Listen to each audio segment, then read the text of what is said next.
আসসালামু আলাইকুম রহমতুল্লাহ। কী ভাবছেন? কাতারে আসবেন, কাজ করবেন, আবার এখান থেকে ইউরোপ যাবেন, স্বপ্ন অনেক।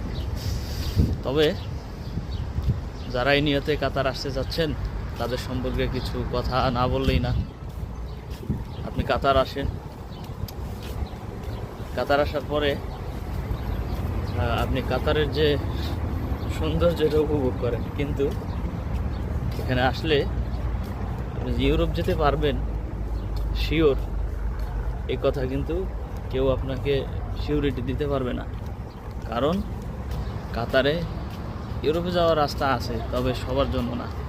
যারা কাজ জানে, বিভিন্ন ধরনের কাজ খুব ভালোভাবে জানে, যারা ইন্টারভিউতে টিকতে পারবে, তাদের জন্য ঠিক আছে। যেমন আমি কোনো কাজ জানি না, আমার জন্য ইউরোপ যাওয়া তো সোজা না। ওকে।